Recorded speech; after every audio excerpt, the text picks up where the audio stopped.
Hello, welcome to episode 118 of Old Nerd Reads His Marvel Comics in Order. This time, I read The Invincible Iron Man number 97.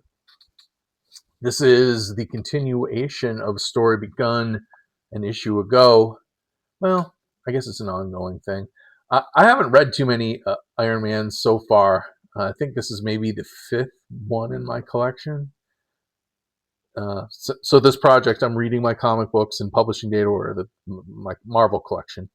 And I'm starting with the earliest issues that I own and just working my way up. And Iron Man, I didn't have a whole lot of them until just now, recently. I think from here on up, I've got the rest of the Iron Man run. But so this is only the fifth issue, and I think there was quite a gap between a couple. I think I had two issues early on, and then I missed, I don't know, 5 or 6 issues, and then just, I don't know, maybe it was 96 or 95. Either the issue before this or 2 issues before this is when I picked back up, and I've got pretty much everything from there on out. So maybe this story is ongoing. I think the saga of the Guardsman has been an ongoing plot thread. But anyway, we're picking up with Iron Man on his way back from Washington D.C.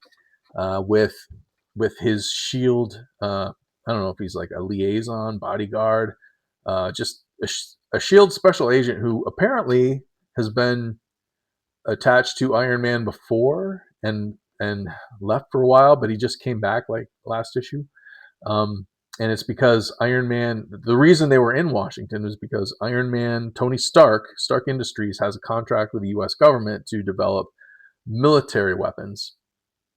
And a senator had proof that Iron Man or Tony Stark was selling the same technology to foreign governments, which it must be a setup because Tony Stark's he doesn't do that.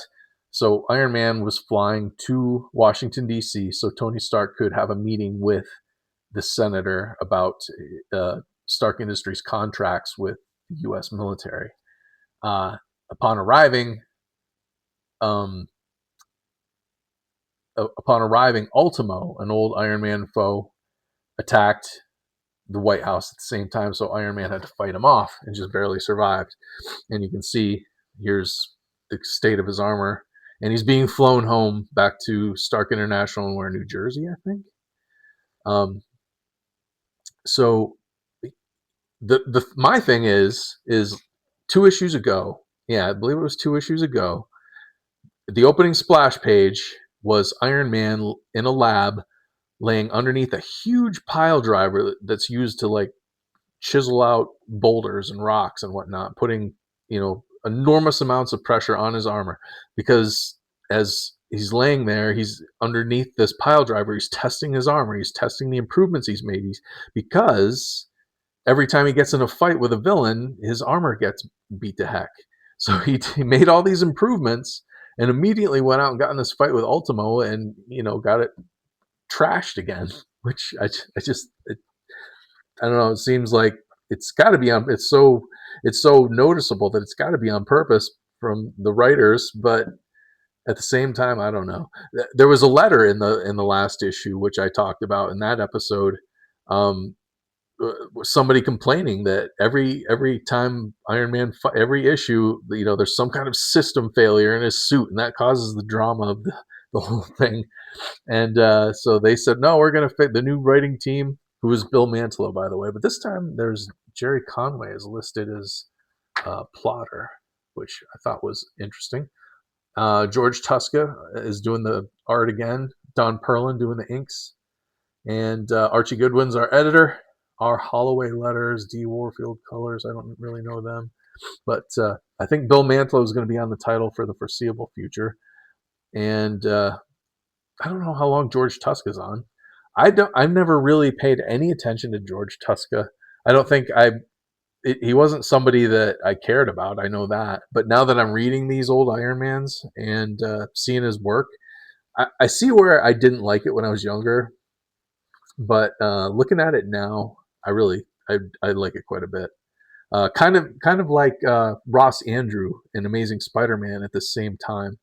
Ross Andrew. I'm Every time I read a new issue of Amazing Spider-Man for this video series, I'm blown away by Ross Andrews' art. Like him and George Tusker are like two artists that uh, I I I poo-pooed back in the day. They weren't good enough for my taste. I was an Arthur Adams guy. I was a John Byrne guy. These guys stunk compared to them, in my opinion. But looking at it now, I appreciate it quite a bit. This page, I think, says a lot right here. These panels with the Guardsman and the explosion, uh, busting through the wall up here, and it's all the way through here. So I really like George Tuscano. Anyway, um, yeah, Iron Man's coming back to Stark International, and this this version of the Guardsman has attacked, and that's why there's all this trouble back at Stark International. His armor is just about depleted. He needs to recharge. He's weakened. His heart was giving him an issue. He was having heart trouble, or else he's about to have it here. I can't remember which now. But so he's in bad shape already, but he's got to go stop the Guardsman. And the Guardsman starts beating on him pretty good. But Tony's able to throw him through a window and escape to the bowels of Stark International. Here's the senator that wants to talk to Stark about his Stark International's military contracts. But the little clue here that we get is his assistant is carrying a briefcase with the initials AS on it. So that's, I guess, Anthony Stark, right? So somehow he has Tony Stark's briefcase. I guess that's what that's saying. Meanwhile, back here at Stark International, Tony's able to get to a lab. He's got this. He goes to his office first, and he's got a hidden lab behind the bookcase. But if you can see right there, the spine of that one book, I'm pretty sure that says Becky. I wonder what that means. I wonder if there was a book called Becky at that time in '77, a writer named Becky, or if it's just George Tuska, the artist, putting the name of somebody he knows right there, because that's the only one with a name on it and any writing on it. So I thought that was interesting. But anyway, he's Iron Man's touching the secret button on his bookcase that lets him into this lab, this hidden lab, and he's able to plug himself in to recharge his armor. The Guardsman, he gives the backstory of the original Guardsman. So about 4 or 5 years prior to this issue is when this original Guardsman saga took place. He was one of Tony Stark's good friends. Tony Stark made the Guardsman armor for him. The Guardsman armor drove him mad. Tony Stark stole his girlfriend, and in a fight, he was killed. He was killed fighting Iron Man. So this is his brother getting revenge. He broke into Stark International, got the armor, his brother's armor, and now he's going to kill Iron Man.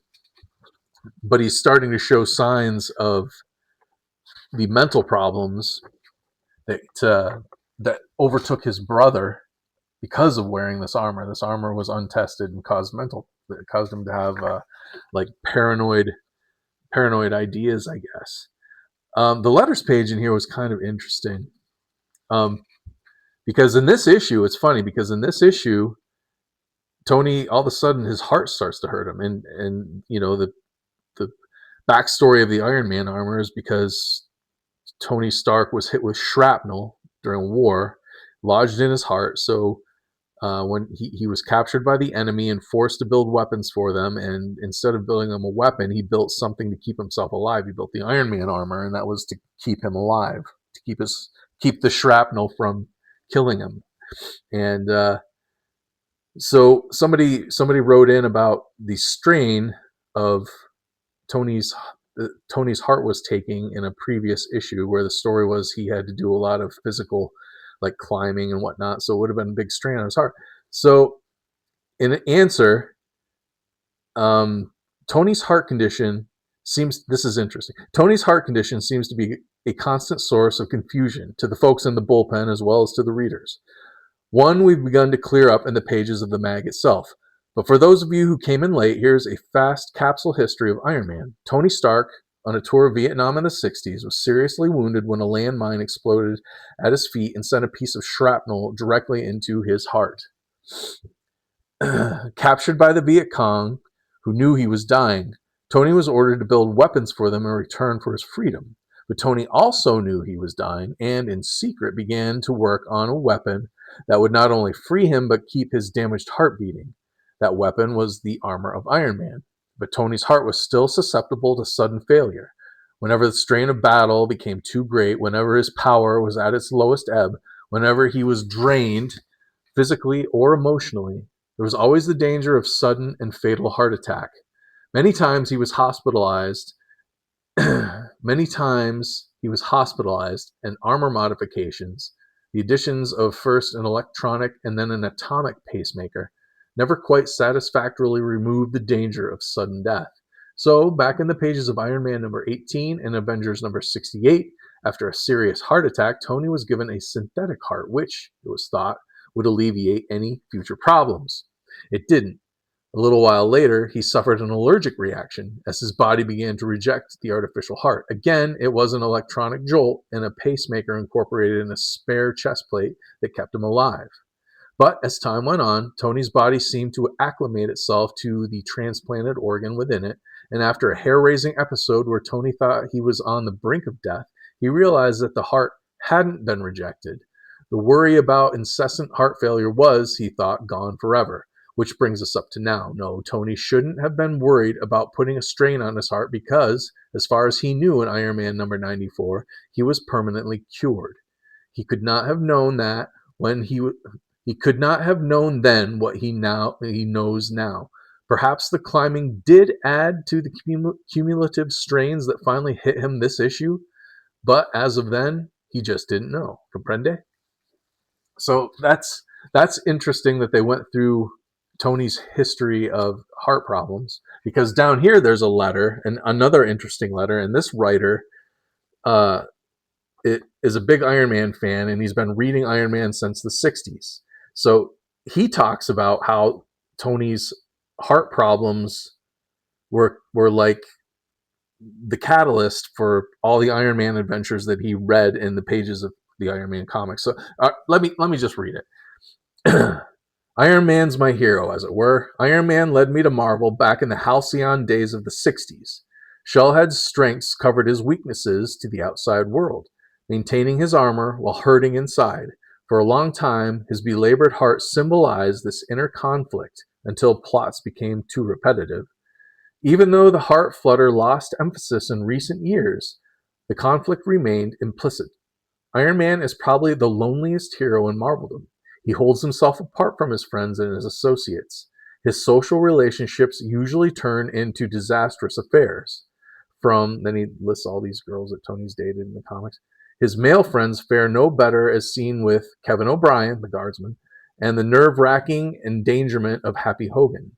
And none of the Avengers, save Thor, know who he is. In that closely knit group, he remains an outsider. Shellhead Tony Stark is alone, more so than Spidey or Daredevil or Shang-Chi inside that iron armor. I think people tend to overlook this fact, seeing only the flashing red and gold and jets and rays. They don't see the man in the hero. But he's being brought out. Go to it. Let us see the Iron Man. So that was interesting to me. That made me think, like, in the early days of the Iron Man title, before any of the issues that I have, that was probably like a main plot thread running throughout all the issues was, how was Tony Stark's heart doing? How was it doing? What is this fight jeopardizing his health? Is he going to die? Is he going to have a heart attack? Like, that was probably a constant thing. And then it says here, Tony realized that his heart transplant worked, so the problem just kind of went away, and that was no longer an underlying theme of the comic. Even though it, like he says, it still was there, just kind of not used as a plot device for a long time. But as we see in this issue, it's being brought back, which I thought that was interesting.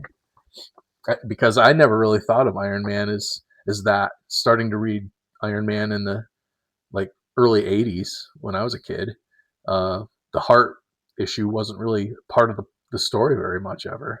At least I don't remember it being so. I thought this was interesting. Is this Conan floating head drawn by Jack Kirby? That looks like a Jack Kirby jaw and eyebrows and smile. If Conan smiles, so if that's Jack Kirby, are all these Jack Kirby? Like that looks more like Ross Andrew drew Spidey. But that's interesting. That if that's Kirby and he drew Conan, I think that's pretty interesting. Uh, but anyway, back to the story.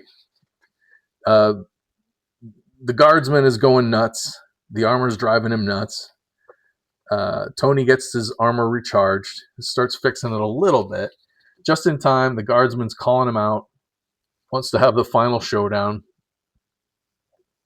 That's a great rendering of Iron Man by George Tuska. So they have their final brawl, and it's kind of a draw. But Iron Man, I guess, is still a little weak. His armor's still a little damaged. The Guardsman's kind of getting the best of him, but he finally realizes after Iron Man explains to him that I didn't do this. I didn't kill your brother. The armor drove him nuts, and it's kind of starting to sink in with his brother here. And he finally snaps and says, "I'm killing a man. Saints in heaven. What am I doing?" And he just kind of faints, passes out. And so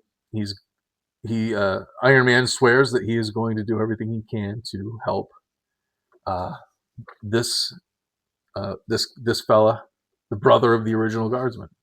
And next issue, I guess they're teaming up because it says the Guardsman and Iron Man battle side by side against Sunfire. So next issue, I'll show it to you. I've got it right here. This is one of my favorite covers. I don't know if I owned this when I was young. I don't know. But I know this cover. I don't know if this cover was like in an advertisement inside comic books at one time, or if I actually owned this comic. But I think if I did have it, my copy was in bad shape. This is in pretty nice shape, so I must have replaced it. I don't know, but I'm excited about this. I love Sunfire, mostly because I like his costume design. His costume design is pretty sweet. And isn't this the old school Iron Man faceplate right there that sticks up past the top of his head? Isn't that what that is? Anyway, that's next issue. That's next month's Old Nerd Reads His Marvel Comics in Order, so stand by for that one. But that's then. This is now Iron Man number 97, the April 1977 issue. If anybody watching knows another old nerd like us who likes looking through their old comic collection, please share this video with them. If you know anything about Iron Man or have anything to say about what I said, comment it down below. Leave me a like. Please subscribe. I appreciate you watching, and I'll see you in the next one. Bye-bye.